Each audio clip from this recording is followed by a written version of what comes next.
Welcome to Ebas Gallery. There's no more favorable climate for an electric car than Southern California. The year-round temperatures are right in the happy zone for lithium-ion battery function, and the winter is so mild that neither range-sapping heat nor AC is needed for about 5 months of the year. The political climate is also right, with the state and many of its cities offering additional incentives to buy an EV atop the federal spur that can return up to $7,500 to a buyer's pockets. From using the carpool lane when driving solo to no-cost meter parking in Santa Monica to free charging when parked at Lax while you're winging off to somewhere with worse weather, California would really think it was swell if you'd stop driving your fossil fuel burner. There's even a bill in front of the state assembly that, if passed, would require new passenger vehicles in California to be zero-emission by 2040. Oh, and there's another $1,000 to $1,500 for you if you get rid of your pollution machine, and how about a $500 rebate to make that home charger more affordable? The incessant stop-and-go traffic that paralyzes the LA basin is also a best-case scenario for an EV such as the new Nissan Leaf.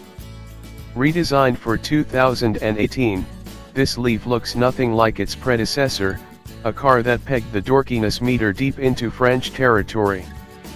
If the new car looks less like a Renault Mégane and more like the love child of a Nissan Murano and a Chevrolet Bolt, we consider that an improvement, even if the 0.28 drag coefficient the same as before means it's still shaped like a doorstop.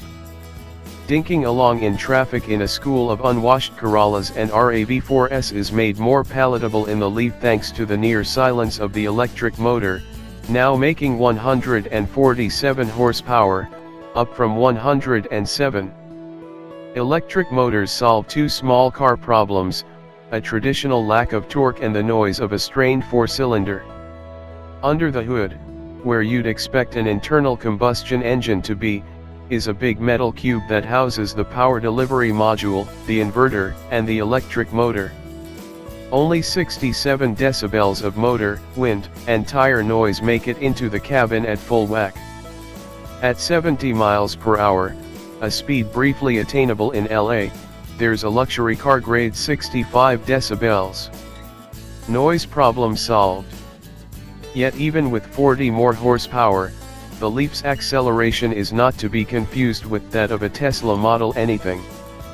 A 0 to 60 mph run takes an adequate 7.4 seconds, but it's the torque that impresses. A mere tap of the accelerator releases a dry gulch of instant push to 36 pound-feet's worth that's good for a quick 2.8-second jump from 30 to 50 miles per hour, enough to flatten your occipital bun into the headrest. Just don't smash the accelerator too often or the air-cooled, 40.0 kWh lithium-ion battery, 10.0 kWh more than before, will start discharging like it's a dollar store D-cell. Nissan claims a 150-mile range, and in our estimation, it's possible to extract that, though you'll need to be gentle and slow, two things C/D editors are not. We left our desert testing facility with a 98% charge and a 151-mile range displayed. Cruising along at 75 miles per hour, we noticed that the range started falling faster than the odometer was climbing. Slowing to 65 miles per hour stabilized the two readings and ensured that we'd easily make it back to LA. This approach even retained enough juice for the 34-mile run over the San Gabriel Mountains on the squiggly Angeles Forest and Angeles Crest highways.